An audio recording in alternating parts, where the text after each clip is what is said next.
welcome to Sandy Hook, the Deadliest Minute, and this is my new series called Sandy Hoaxers, Lies and the Lying Liars That Tell Them. And the first one we're going to talk about is one of the major liars out there, and that is Jim Fetzer. Now, Jim Fetzer tells many lies, but the first lie we're going to talk about is this lie, and that is his lies about the Wayback Machine. The article I'm going to discuss was published on Veterans Today on May 5th, 2014. In that article, Jim Fetzer writes, "It's not difficult to discern that the Newtown School Board has to have been complicit in the fraud. Using the Wayback Machine has shown that there was no computer activity at Sandy Hook Elementary from 2008 to 2012. That is consistent with the school having been closed in 2008.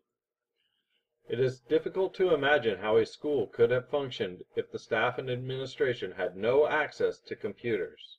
Then he shows a link to the Internet Archive, and it shows newtown.k12.ct.us, the Sandy Hook site, and it shows that the site was not crawled. So first, what is the Wayback Machine? Does it analyze computer traffic? Of course not.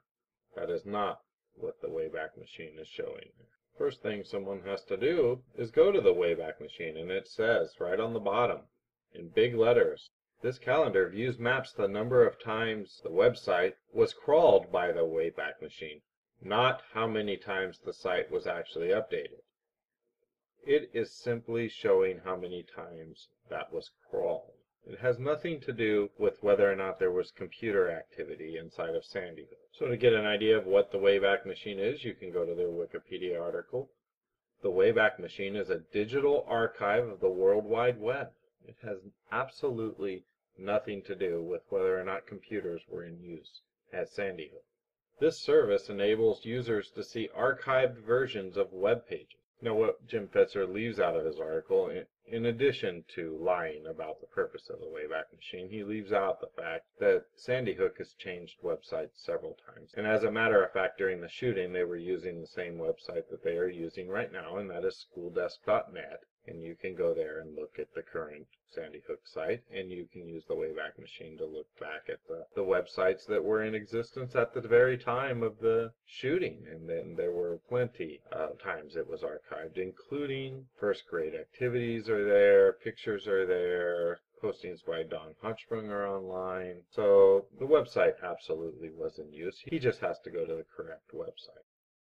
The second thing he leaves out is for the time period of what he's showing, the entire district school website is blocked out from the Wayback Machine. One possible explanation for the fact that it was not archived is access was blocked for that brief period of time, 2008 to 2009 or 10.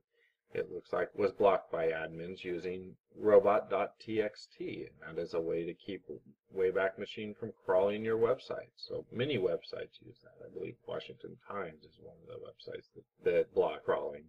At this time, they currently allow it, and during the shooting, they were allowing it to be crawled, but there's a period of time, I think it looks like 2009, 2010, that they were not crawled. So it was either Wayback that did not crawl them, or it was the Connecticut School District that chose not to be crawled by using a file called robots.txt in their website to keep your site from being archived by any web crawling services. As one possible explanation. There is no possible explanation for why Jim Fetzer is completely lying. So that's it for this episode of Lying Liars, and that is a debunking of Jim Fetzer's big lie about the Wayback Machine and alleging that it has to do with computer activity. Jim Fetzer is a liar. That's all there is to it.